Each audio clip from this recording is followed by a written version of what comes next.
Hey, good morning. Welcome to the Stokastic MLB. Is a strategy show or live before? I guess it's live before live, right? I mean, yeah, because we got the 12:15 Eastern start today. I kind of like it. Matter of fact, I'm a big fan. Get it started early, then we don't have to work an extra hour because I don't have time. But anyway, glad to have you guys here. We got 4 games again today. And I will say, pitching, kind of interesting. Kind of interesting pitching. Because if you were to take the, say, top 4 pitchers on this slate, nobody stands out on maybe a massive game, like a 10, 11 game slate. But Gausman has Tampa Bay getting massive ownership. AJ Smith-Shawver has Washington.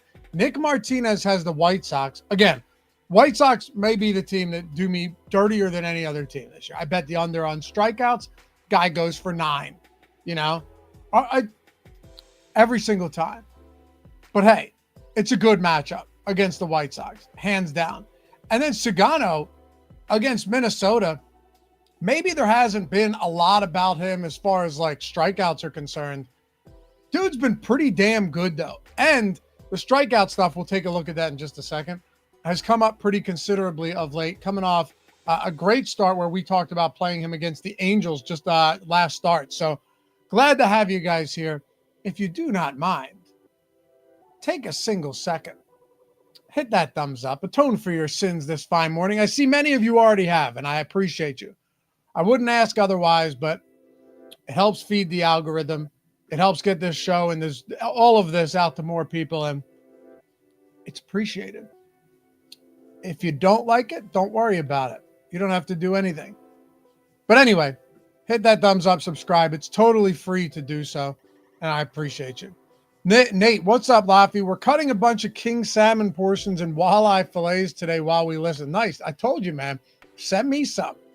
Put them in ice and send them up to the Northeast.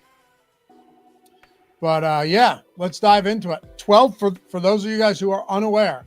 If you haven't gotten your lineups or if you haven't entered the contest yet, they're filling quick. Filling real quick. And you've got we're starting in an hour and 8 minutes, right? I think we have 2 games in that 12 o'clock window as well. And then one of them, unfortunately, if I recall correctly, let me make sure I'm right about this. Yeah, 3 o'clock. Sorry, 3 games at the 12 o'clock window, and then a 3:07 game between Tampa Bay and Toronto.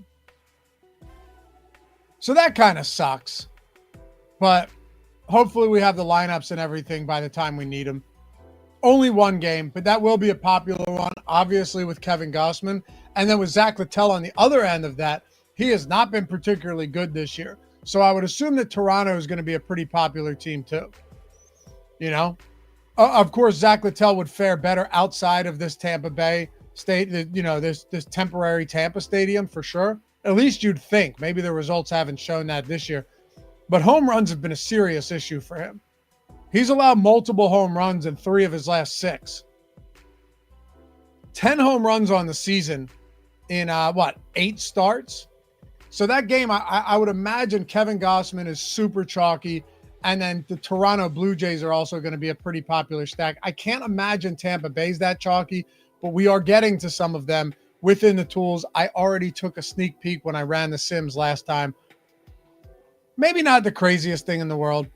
Gausman has the ability to implode. We've seen it more times than one, right? Where Gausman just kind of unravels. So I get it. Anyway, let's get into it. Trey said, Laffy, appreciate the content as always. 4 of 6 days profitable for me with the Sims so far. I've had 2 top 100 lineups and a 200 last night climate. Yeah, listen, man.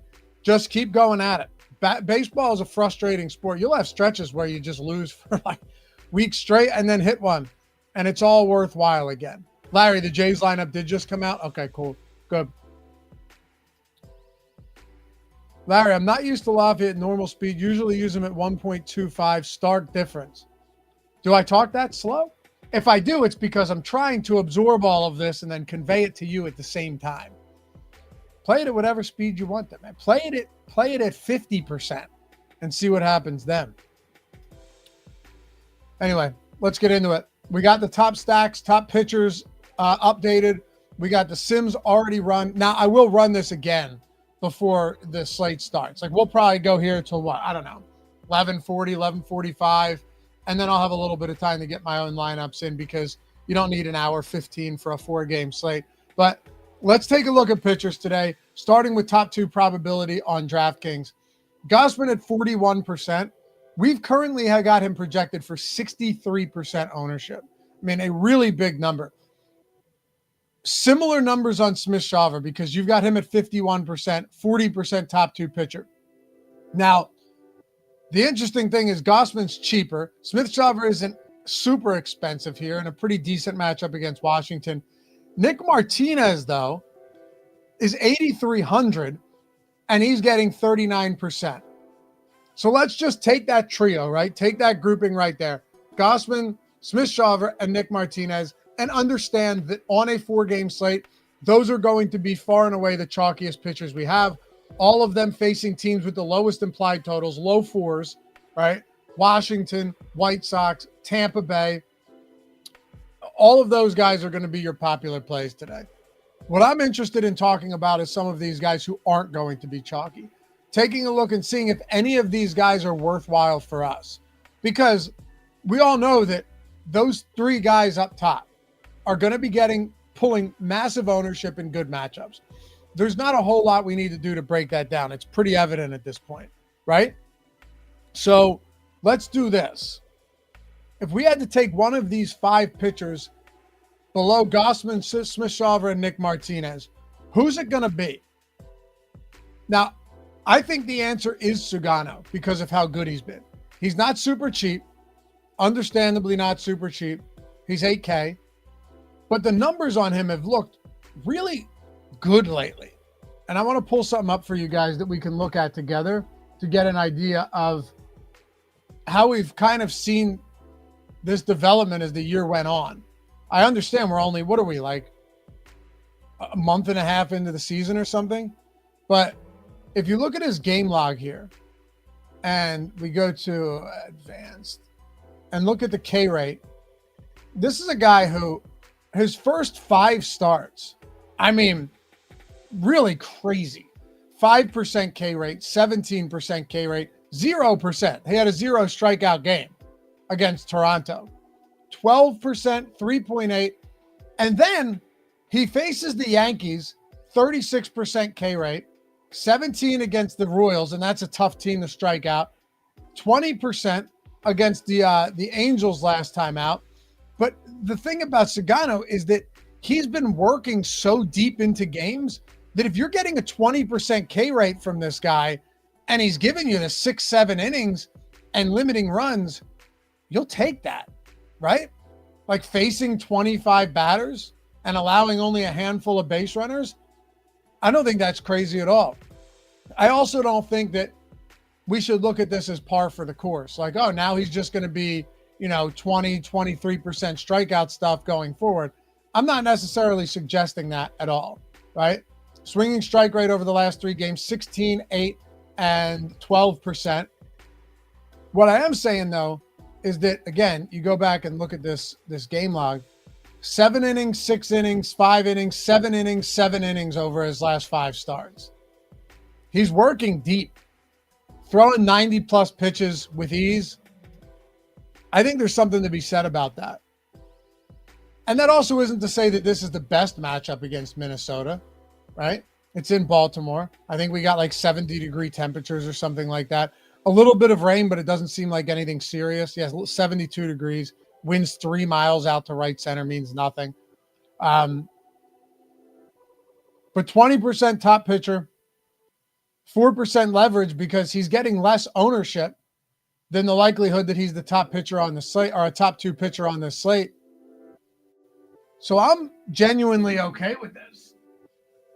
Let's see. How much of him were we getting to?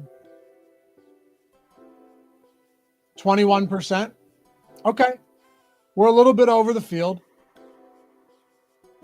But as the Sims would show us right here, the 3 guys we mentioned out of the gate are the guys we're getting the most of. However, we're getting way over on Smith-Shawver and way under on Kevin Gausman, even though he is our third most exposed pitcher on this slate.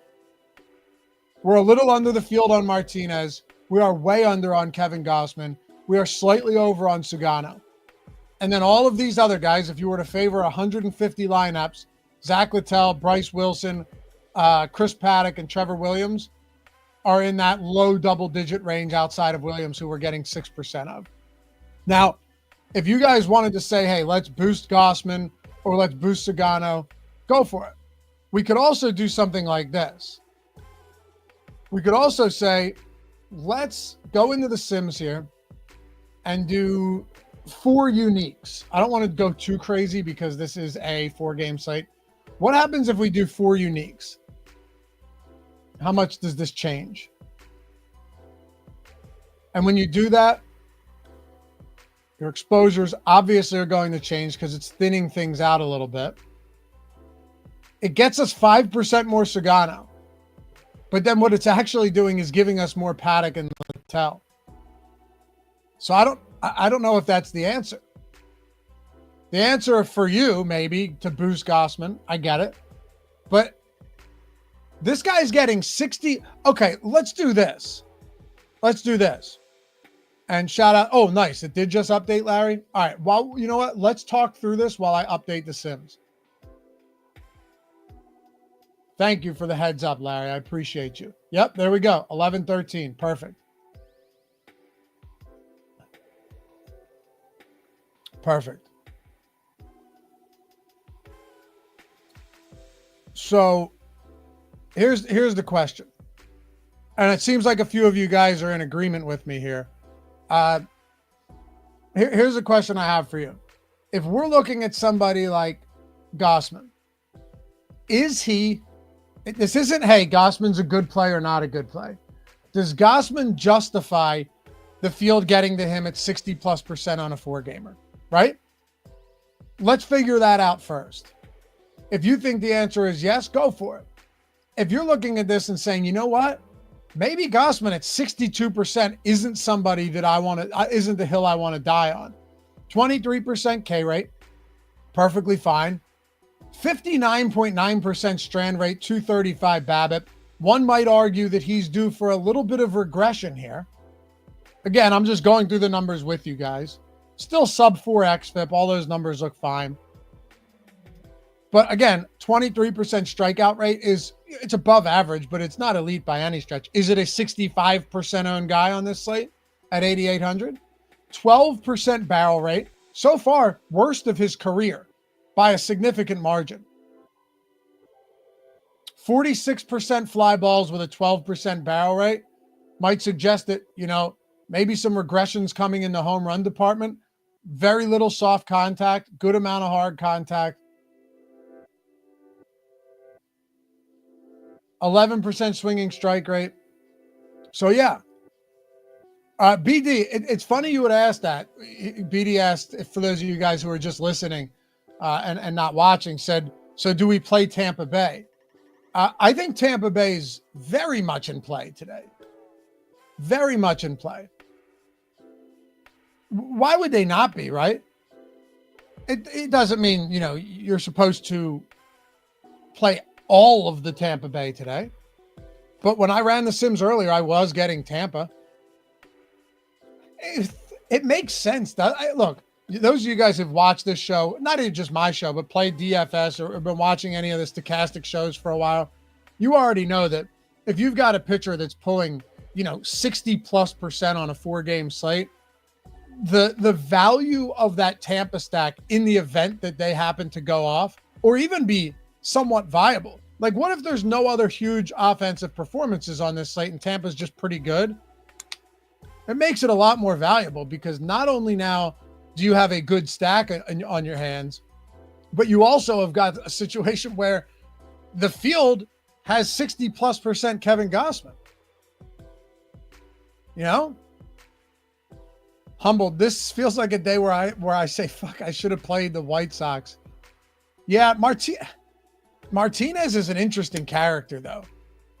This guy's been around for a long time, and he really does a good job of limiting power. Even at home, He has allowed 3 home runs, and 3 of the 4 home runs he's allowed have been at home this year. So there's that.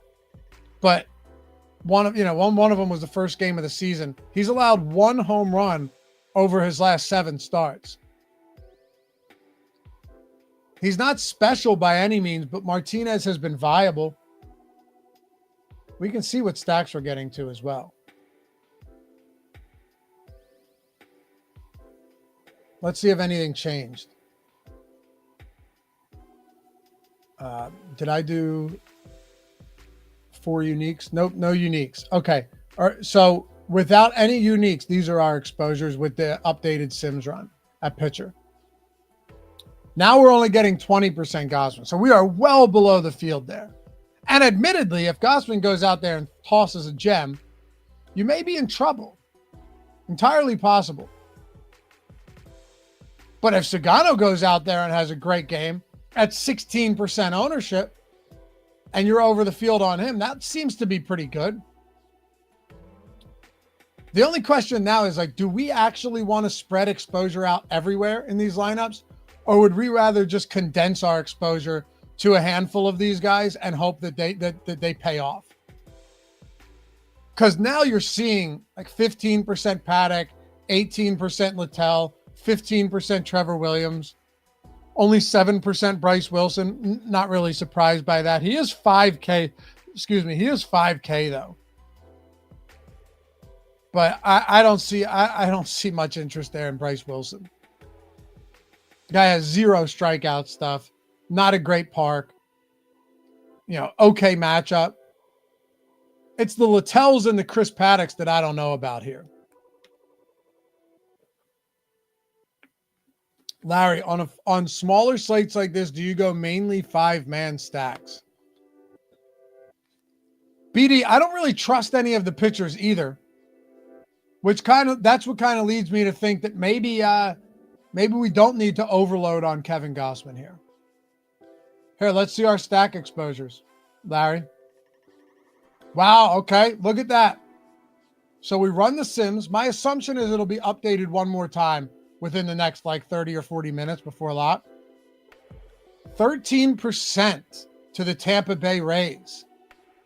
Isn't that interesting? 13% to the Rays, 10% to Atlanta against Williams, and then 7% Toronto against Zach Littell. Now, yeah, we are on this slate actually getting a fair amount of these 5-man stacks. A lot of times you won't see that. A lot of times that won't be the case. But in this spot it is. And by the way, sometimes when you get to spots that look unfavorable on paper, if you watched the show yesterday, let's not forget the 2 most exposed teams that we had. And this was in San Francisco. The 2 most heavily exposed teams we had were the Diamondbacks and the Giants. Remember, we built a lot of them out in the single lineup sim based on the feedback we got from the Sims. That game ended up seeing 15 total runs. 15 combined runs in that game. So, again, sometimes things that don't look great on paper that go against our logic, right? And what we kind of know about the sport and know about the game. Sometimes those are the spots that you actually want to attack. But it all comes down to the leverage. It all comes down to ownership. And right now, how is Tampa Bay going to be getting any ownership? We are getting a ton of Tampa. If you wanted to no pun intended, tamp that down a little bit, because 3, 4, and 5-man stacks to Tampa today. The Sims right now are saying, go in and just fully attack Kevin Gausman in this spot. That's what it's saying. It's saying attack Gausman, attack Williams, and may the gods look in our favor. Because that's a lot of Tampa. Anthony, doesn't Tampa strike out a lot versus righties? Yeah, no doubt. But again, all of this is factored into everything, right? This is all factored into the odds. If you're looking at strikeout props, if you're looking at the implied total, all of that stuff is factored in. Which means that when that gets baked in, what happens? Well, Gausman gets 60+% ownership. Wild bleep. Baltimore weather should be fine. From everything I saw, it looks okay. Yeah, Tampa strikes out at the 8th highest clip against righties on the season. They have a 134 ISO and a 108 WRC plus. This team's not particularly good. They've been even worse away from George Steinbrenner Field, so away from home. That park is very hitter friendly. But Gausman is also getting absurd ownership. And who knows, maybe it's justified here. Maybe it is. His strikeout prop is sitting at 5.5, juice to the over. What's really interesting is, I don't know if you guys can see this. Look at the juice on DraftKings compared to FanDuel. Usually you don't see a gap this significant. Typically what you would see is just DraftKings move to 6.5 here and juice the under. But DraftKings has over 5.5 Ks at minus 160, while FanDuel has over 5.5 at minus 128. Even Pinnacle and Circa, two sharp books, are way off on this. Penny's minus 179 at over 5.5. Circa's at minus 135. Where are these other guys sitting at? Like, where's Sugano? 3.5 juice to the under. I mean, I'm not going to lie to you. That's discouraging. It's a little discouraging. Nick Martinez, 4.5 with juice on the over. Bryce Wilson, 3.5, under heavily juiced. That's just an ugly spot for Bryce Wilson. Hunter Brown and DeGrom not on this slate. That's unfortunate. And then Smith-Shawver, 4.5 or 5.5, depending where you're looking, but let's just say 5. And then Trevor Williams, 3.5. So all in all, this is why Gausman is as popular as he is. And if you look at pitching outs, he's probably at 17.5. Right? Yeah, 17.5 with heavy juice on the over there.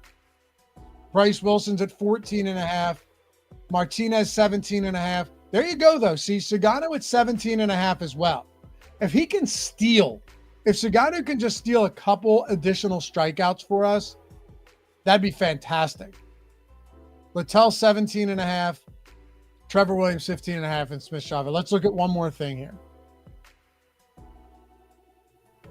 This may seem unnecessary to you guys, but it's not. It gives us an idea of why the ownership is coming in on these players and why they're as popular or as unpopular as they are. Because whatever kind of preconceived notion we may have in our head, this will tell us a better story. Heavily juiced on the under for 2.5 earned runs for Gausman. Same with Smith-Shawver. Sugano, same thing. So really the only place where Sugano looks worse than Gausman, and by, let's be fair, a pretty significant margin, is in the strikeout department. So there's that. But here's the thing. We're not just betting an over-under in these spots. We're not just betting against the books, you know, in a kind of zero-sum game, whereas with DFS, you're playing against thousands of other people, the large majority of them who are going to be playing this pitcher. Now, I'm not saying, again, to fade Kevin Gausman. What I am saying is I'm not at all surprised that our exposure to him is lower. This is actually reminiscent to me from a couple weeks ago. Do you remember when Strider made his debut? And it was on a 3 or 4 game slate just like this. We did a show just like this. And he was like 80% owned. I ended up getting only 10% of him there. And I didn't toy with it. And if you had Strider, you needed a really great offensive outburst from the rest of your lineup because he had a highly pedestrian performance in his debut. So as good as Gausman looks today, nothing is certain at all. That's why the top pitchers tool is super helpful. Think about it for a second. He has a top 2 pitcher probability. It is the best on the slate. But also, that means that there's a 60% chance that he's not a top 2 pitcher on this slate. However, 63% of the field is projected to play him right now, which is why you're going to see negative leverage. Smith-Shawver is slightly negatively leveraged, but not nearly as much. Same with Nick Martinez. All right. I'm going to leave this spot to you guys. I want your thoughts here. If you're in chat, chime in. If you're working, take a single second, pop in the chat, and then go back to work. Of Zach Littell, Chris Paddock, Trevor Williams, and Bryce Wilson, who's our guy today? They're all in a pretty similar top 2 pitcher range. Littell and Paddock are getting the same ownership. Williams less, Wilson essentially nothing.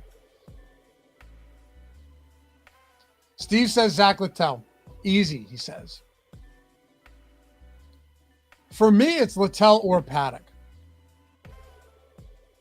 Paddock's the type of guy that, oddly enough, has been good to me in the past. Because he has these flash from the pan performances that when he has them, you're in great shape. He also gets blown up from time to time, but he's been decent. If you were to remove that first start he had of the season in March against the White Sox, he hasn't been bad at all. Matter of fact, he's coming off a fantastic game. He's not going to wow you with his strikeout stuff. We already know that. You know, this guy averages well under a strikeout per inning. But he hasn't been bad. What if we were to do this? If we were to remove that first start, I just want to see what his numbers would look like if we remove the first start. All right? Let's see. 2.97 ERA, 3.98 FIP, 4.58 xFIP, and 19% strikeout rate. So essentially, he's exactly where he should be at 7,300. And then Zach Littell's another example of this, where he started off the season brutally bad. I mean, terrible. And as I mentioned, this is a type of guy that you can stack against too, because he gives up a ton of homers. I did bet Vlad to homer already, plus 425 on DraftKings. Oh, by the way, did you guys see the Philly? We all bet that Harper homer yesterday. Thanks a lot, Steven. I'm kidding. First at bat. I thought he was going yard in his first at bat. And I thought we were all going to be able to jump on here and celebrate this one together. But it was not the case. Philly ended up winning that 2-1 and then losing 14-7 in the second game of the doubleheader. But Littell has a 16% K rate this year. 1.91 home runs per 9. Aaron, I thought we had it. You get that crack off the bat and you're like, yep, there it goes. Nope. No, it doesn't. Littell's strikeout stuff has been terrible. This is why I think I'd honestly rather go to Paddock here. And again, I always tell you guys, do as you please. I'm happy to suggest and give you what the tools are providing us because, you know, they've been good to us. And for those of you guys who use the Sims, you definitely understand why we get a lot of the stuff that we do. But Toronto has a bottom 5 K rate against righties this year. They're not a strong team from a power perspective by any metric. You know, you just look at ISO, they're bottom 5 as well. But they don't strike out a lot. They put the ball in play. And for a guy like Zach Littell, who's got a garbage 16% K rate, what's our recourse there? At least with somebody like Sugano, who's only what? $500 more expensive and only getting marginally more ownership. At least with someone like Sugano, he can go really deep into these games and doesn't give up a lot of power. Whereas that is not the case at all with Zach Littell. Let's see strikeout rates on this slate. We could ignore the Hunter Browns and the Jacob deGroms. Zach Littell's at 16%. The only guy lower is Sugano. Except Sugano has just been markedly better in every other area. And it's not particularly close in a lot of these spots. Could argue he's been a little bit lucky too. But I'll ride that hot hand. Smith-Shawver's at 25%, Gausman's at 23%, Martinez at 20%. Trevor Williams at 18%, Paddock at 17%, Littell at 16%, and Sugano at 14%. And then Bryce Wilson buried down there at the bottom at 12%. Those are your K rates on guys that are pitching today. So do with that as you will. But it looks like right now, I'm going to have less Kevin Gausman in the field by a lot. Are you guys going overweight on Gausman here? What's the play? Yeah, Lou D. I hit you as soon as I saw that. I know exactly what tweet you're talking about. I thought we had it. Steve, Sugano has pedigree. He's just old and washed. You think he's washed?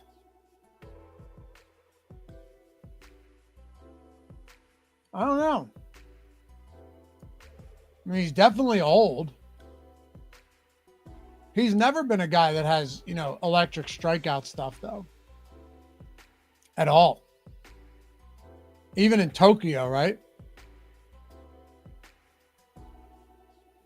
I think he's all right. I wouldn't advise playing him on a larger slate, but what are the alternatives? The alternatives are Smith-Shawver, Martinez, and Gausman. And then I guess you could say Zach Littell. But Zach Littell hasn't shown us much either. At the very least, you're talking about a Minnesota team that strikes out at a higher clip than Toronto does. They're at least middle of the road. They barely walk, sub 8%. And they really haven't been good either. Look at them. WRC plus against righties for Toronto is 98 this year. That's bad. But Minnesota's at 100. I don't know. So it's going to suck playing any of these guys. Can we agree on that? It's going to suck. Well, let's see what happens if we boost Gausman. Go in the ROI boost here. This is why I love this tool. We can mess around with stuff and see the difference it makes. How much would we need to boost Gausman to get a lot of him? Because if the answer is a lot, I just don't plan on it. All right, 25% boost gets you 57% Kevin Gausman and almost certainly brings down your Tampa Bay stacks. Yep. If you wanted to do that, you could. I mean, what you're looking at here is essentially most lineups that don't have Gausman are going to have Tampa Bay stacks. That's not crazy. Just a full-out hedge. You know what happens, though, is we get a lot more Chicago when we do this. Get a lot more White Sox stacks against Martinez. And by the way, you guys ever want to check these tools out? I tell everybody. And to your credit, the DMs have been rolling in as they should. If you want to get access to the sims, to the single lineup sim, we'll build a lineup out before we go. Any of the tools that we have, ownership, player projections, top stack, top hitters, top pitchers tool, contest generator, post-contest simulator. That thing is super valuable. Late swap tool, that can be very helpful as well when you get some of these guys scratched or lineups don't come out in time. All of that, DM me and I'll hook you up with a promo code, get you in at a price that I think you'll be very happy about. Be able to check all these tools out for the entirety of the month. So DM me, my DMs are open. Hit me up on Twitter, Lofty_D. You see it right there, LOUGHY_D. Same thing on Instagram. If you want to hit me up there, happy to answer those as well. But just, let me know. Yo, I came from the strategy show. Can I get that code? I want to check these tools out. And my answer to you will be maybe. No, of course. Of course. I want everyone to try these tools out, man, because I think you'll love them. And shout out to the boys from last weekend. Ryan Schindler taking down 50K with the PGA sims.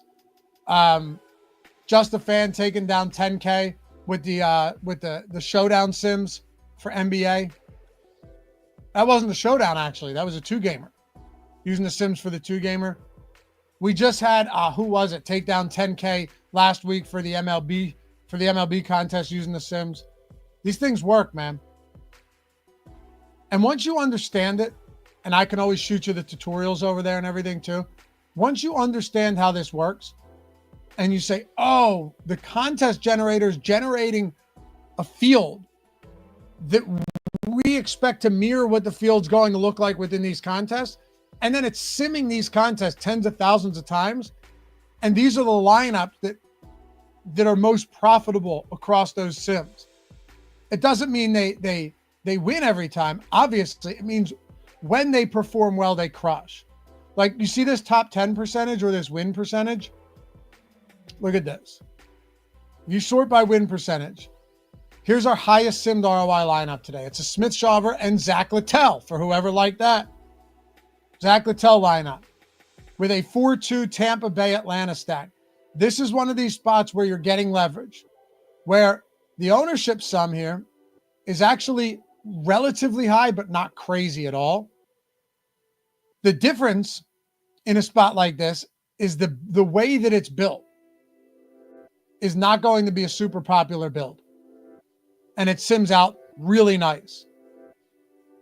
That's how all of this works. That's why you can see this is the amount of times within the sim that contest won, or that it placed top 10. All of that stuff. Use it, mess around with it. Going to help you a lot. Yeah, this lineup just was very, very, very solid. And you know what? The truth is, more times than not, this lineup right here isn't even going to cash. But you're not playing GPPs to min cash and get back half of your entry fee. At that rate, just play cash games. That's not how it works. So yeah, hit me up in the DMs. Everybody knows, for those of you that have done it, and I can see all of the people that jump in through the conversion. Everyone that's done it, they'll tell you. I'll make sure it's worthwhile, because if you take the time to DM me, I know you actually want to learn these tools, and you're not just jumping in on like a 50-cent deal, dicking around with it, no clue what you're doing, and then bailing. Like, you actually want to learn these tools. So yeah, stack exposures though. Tampa Bay and Atlanta, 4-man stacks. White Sox, Atlanta, Tampa Bay, 3-man stacks. White Sox, Tampa Bay, Baltimore. Now let's look at individual exposures. We'll start with the outfield. Wow, Luis Robert at 53%. Chandler Simpson, not surprised there. Fella's got some wheels too. It's not often you see stolen base props at like even money. Byron Buxton, Marcelo Zuna, James Wood, and Josh Rojas, all 20+%. We've got Ellie and Gunnar Henderson and CJ Abrams leading the way at shortstop. Caminero, Josh Rojas, and Austin Riley at third base. Are we getting heavy? So Brandon Lowe, Lennon Sosa, and Rosario at second. Vlad Olson and Aranda at first, and at catcher, it's just spread out other than Drake Baldwin. So who's our highest exposed player? Is it Luis Robert? Yep. He's the only guy we're getting a ton of, despite 150 lineups. Interesting. I'm okay with it. $4,500. The guy is absolutely batting terribly right now. But you know what? Hot and cold streaks may exist, but you can't quantify them.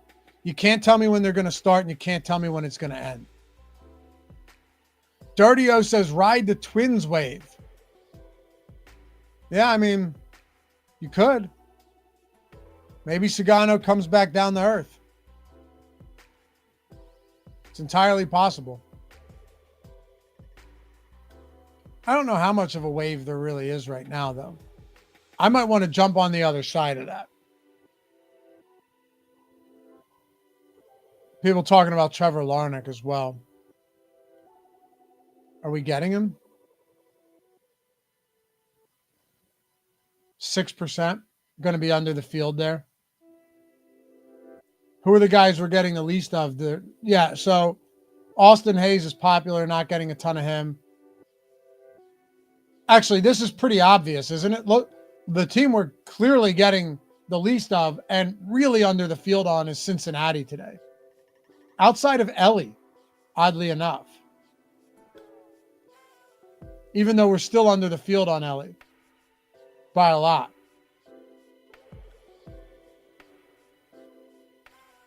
Make sure to look through all of this stuff and see what type of lineups you're getting to, guys, when you're using the Sims. See if we can build a lineup before we get out of here. I feel obligated for us to build a Tampa Bay stack here. If you guys want to throw some pitchers out there, go for it. Matthew was ready for the Reds to be really low or to be low on so I could play them one time. How popular are they? Oh, they're popular. All right. Wow. Reds far and away the most popular stack on this slate. Yeah. 20% top stack probability, but Atlanta, Baltimore, Minnesota, they're all reasonably up there as well. It is amazing, though, that Tampa Bay is getting such low top stack probability, and we're getting as much of them as we are. See if we can build one out before we go.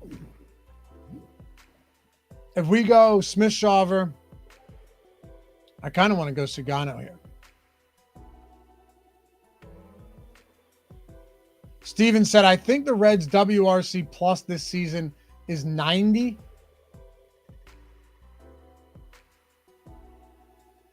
It is, 90. It's down there with our arch nemesis, Texas Rangers, Milwaukee, and the Angels. Not great. Big Kev, gutless Toronto going to burn me again. Almost certainly. You know, there's some reasonably bad teams, offensive teams on this slate. Right? You don't have the Yankees, the Dodgers, Detroit. You don't have the Mets, the Cubs, Arizona, Seattle, Athletics, St. Louis, San Diego, Philly, Boston, Houston. Wow, I didn't even think about that until now. So Toronto, if we're talking WRC plus, is the first team at 14th, best in the league, is the best on this slate. Minnesota, Tampa, Baltimore, Atlanta, Washington, Cincinnati. Pretty bad. White Sox. Who's the best power hitting team on this slate?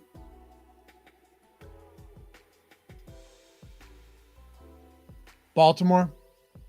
Yeah, Baltimore. 157 ISO. All right. Smith-Shawver, Sugano.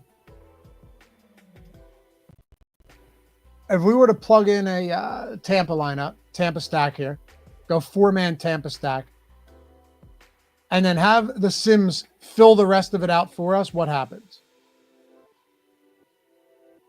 That's what I want to know.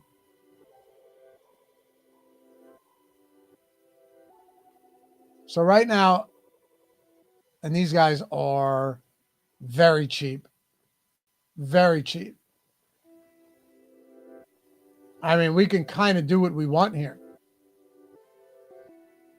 We got the 1, 2, 3, 4. The 1, 2, 3, 4 from Tampa.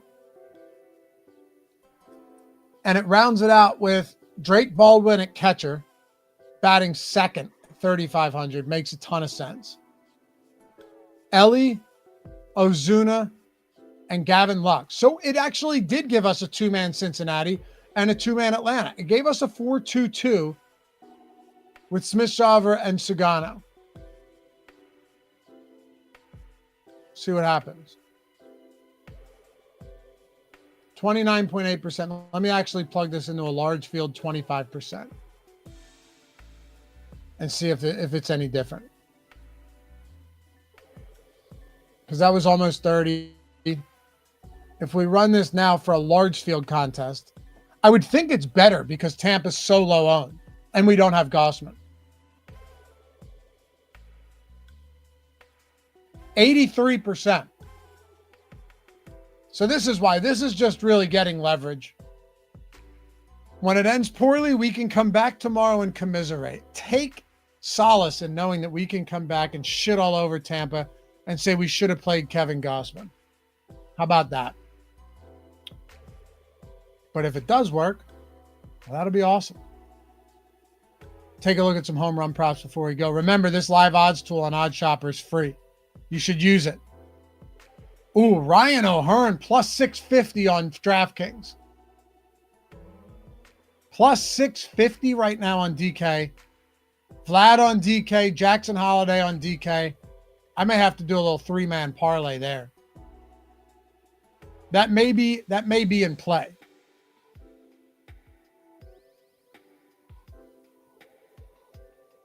And the WNBA season starts tomorrow. For someone like myself who has never watched a single game, a matter of fact, I shall not tell a lie. I tried to watch part of a game from the finals last year, right down here in the basement. And I lasted all of 10 minutes. Even with money on the line. I said, you know what? I'll check my results later. I've got other things to do. But by God, is it profitable. It is awesome. My most profitable sport by ROI last year was WNBA. And I just bet everything straight off the Portfolio EV tools. I set up a portfolio like this right here, super easy. Set up a portfolio, picked my sports books, went into the settings and just said, you know what? Give me essentially every prop for WNBA, because in all of our back-tested data, they've all been profitable outside of PRA on FanDuel. And I said, all right, let's rip. I already got a bunch. I think I got 10 WNBA bets in already. And I couldn't tell you a single thing about these players. Do not care. Because these tools, we've got a incredible algo that is calculating, or let's say identifying the true odds on all of these bets. And as it does so and identifies the true odds on these bets, it knows where the market is wrong, right? It knows where the market is wrong. So if there are books and there are discrepancies and spots are off, that's what we're going to look to hit. That's what we want. Right? So like you've got Ryan O'Hearn up here. Here's a perfect example. Plus 650. We have the true odds on this homer at plus 547. And so many of these other books are way, way down. DraftKings, amazing odds. By the way, link in the description. You can get this for free. For the first week. Entirety of your first week is free. We have any book, any exchange, almost any book, any exchange. We have offshore books on here now as well, as you can see. Jump in and try it out. NBA is still a full month left. MLB in full swing, and WNBA just super profitable. If you have questions, always hit me up. You know where you can find me. I'm happy to answer you and help you optimize the approach. But try it out for a week with that link. Start jamming these bets. And let's have some fun. Anyway, hope you guys have a great rest of the day. Enjoy this day slate. Let's go Tampa, I suppose. Let's go Tampa. And I'll see you guys back here to close out the work week tomorrow. Big Friday slate. And then we'll head into the weekend. Bye-bye.